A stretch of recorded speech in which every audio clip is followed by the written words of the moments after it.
What's up guys, Mike here, the Detroit Borg, and today we finally get a chance to look at the iPad Pro, Apple's largest iPad and its most powerful iOS device. It's available in three configurations, a 32GB or 128GB Wi-Fi only model at $799 or $949, or you can get the 128GB version with cellular for $1079. This effectively means you will need to spend almost $300 extra to get a cellular version of the iPad Pro, which is also the only version with a GPS antenna for navigation. Now, it's available in the same colors as the smaller iPads, including silver, gold, and space gray, and we will be taking a look at all of them in this video. The packaging is pretty familiar for Apple. We have the iPad's slender 6.9mm profile on the front of the box and the iPad Pro branding along the side in its appropriate colors. On the back, we'll find our specs and details clearly marked, and in this case, we have two 128GB cellular models and one baseline Wi-Fi model. First up, let's flip over the boxes so we can slice off the shrink wrap plastic. Removing all the plastic, we can flip over the boxes so we can lift the lids on all three of them. First up is Space Gray with its stealthy black bezel. Next up is Classic Silver with its bright white bezel. And following that, we have the Gold iPad Pro, which also sports a white bezel. Getting to the Space Gray model first, we can see that it's wrapped in a frosted plastic wrapper like most Apple products launched this year. The iPad Pro feels very light for its size, and at 1.57 pounds, it's about as heavy as the original iPad, which certainly makes it much heavier than the iPad Air 2, which is a little less than a pound right now. Next up, in stark contrast to the Space Gray, we have the silver and white iPad Pro, also wrapped in frosted plastic. And as you can see, in this case, we have a cellular version, which has a white plastic trim piece at the top for radio transparencies. And lastly, we have the gold model, which will match my existing gold iPad Air 2 and iPad Mini 4, which we'll compare it to in this video. This is also a cellular model with a white plastic trim piece at the top. Now, if we had a cellular version of the Space Gray iPad Pro, this piece would have been black instead of white. Accessories are the same for both, including a 12-watt power adapter, which is used to charge the iPad's large 38.5-watt battery, which should last 10 hours of normal use over Wi-Fi. The charger also has a removable wall adapter to add extension cables or international adapters. And of course, we need a lightning cable, so a USB Type-A to lightning cable comes included, which is nicely wrapped up. And lastly, we have a packet containing a SIM ejection tool, something you won't find included with the Wi-Fi models. Inside the packet, we'll also find a quick start guide, warranty information, and some white Apple stickers. Before we take a close look around, let's boot up our iPad Pros to get them set up for the first time. Incidentally, the boot screen on the iPads match the bezel colors for each iPad. Now, like the other iPads, the iPad Pro does incorporate Touch ID, which works with Apple Pay. The setup is a familiar process, and you can skip this if you want and set it up later.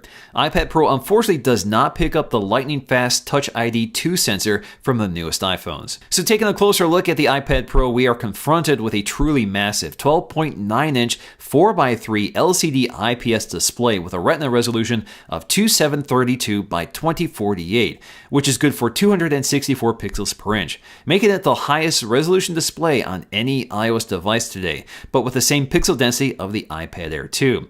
Now, like all recent iPads, the display is laminated to the glass with no visible distortion when pressed, although you can see the glass and display flexing if you press firmly. At the top, you'll find the venerable 1.2-megapixel FaceTime HD camera with an f2.2 aperture, which is good for 720p HD video. This is effectively the same camera we've had on recent iPads for a couple years. Down below, we'll find our home button incorporating Touch ID, which is covered in sapphire glass and surrounded with a color-matched metal ring, which acts as a capacitive trigger for the Touch ID feature. Along the back, you'll find no major design revolution here. It looks like all the current generation iPads with a rigid all-aluminum unibody frame and a polished color-matched Apple logo at the center, which is once again a standalone component and not etched into the metal. So again, nice attention to detail. In the upper corner, we'll find an 8-megapixel iSight camera flanked on either side by a set of dual microphones. The camera is also the same one we've seen for a few years now and is good for 1080p HD video with autofocusing and software stabilization. Along the top edge, we'll find the power sleep wake button, and nearby we'll find a set of volume controls with a polished indent between them. At the opposite corner, we'll find a headphone jack with a color-matched insert. And at the bottom, we have a lightning connector, again with a color-matched insert and metal surround. On the cellular models, we'll find a nano SIM tray on the lower right side with an Apple SIM already included.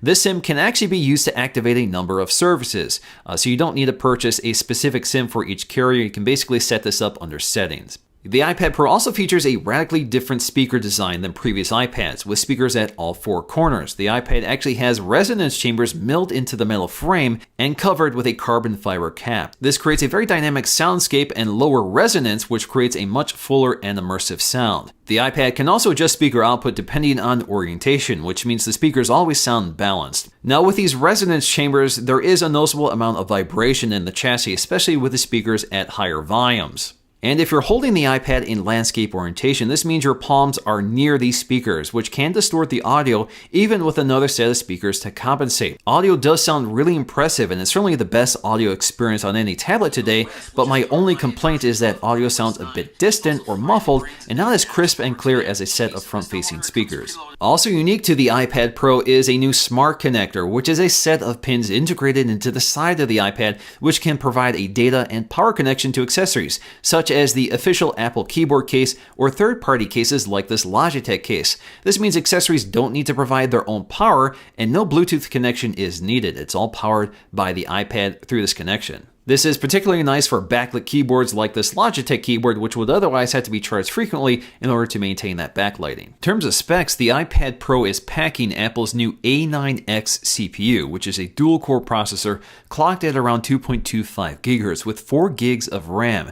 This leads to a very impressive Geekbench score, besting the single-core scores of the iPad Air 2 and the Mini 4 by a significant margin. Even the multi-core score clearly beats the triple-core A8X from the iPad Air 2. And believe it or not, the iPad Pro actually bests the MacBook by 1,000 points for both the single-core and multi-core score. iOS 9 is effectively the same experience on all iPads, but the screen real estate and processing power makes effective use of iOS 9's multitasking features.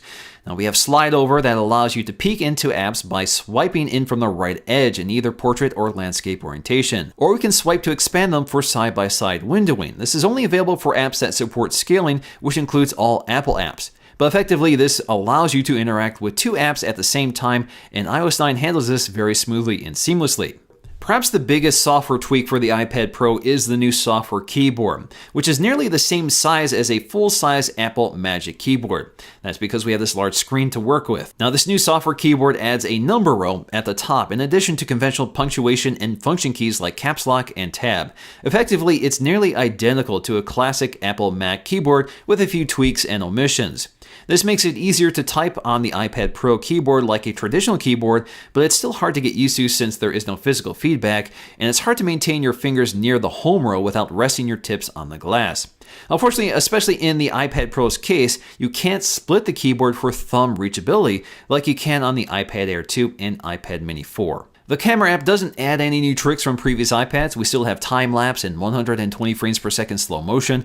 We also have video, which is still at 1080p with pretty good software stabilization, but no continuous autofocusing while recording. The still camera does have a burst mode, but no live photo feature like the new iPhones. So in terms of camera quality, once again, we have an 8-megapixel iSight camera on the back. Again, an f2.4 aperture, but if you combine that with the new A8 image processor built into the chip, we get really good results here. So images come out really clear and crisp with good exposure and color reproduction, although color tends to be a little washed out here. That's also the case on the iPad Air 2. We also have pretty impressive low light performance here, especially for a tablet. So images come out relatively clear and smooth. The camera is able to find focus fairly quickly and accurately, and we don't see a lot of that artifacting or interference that happens when overprocessing low light images.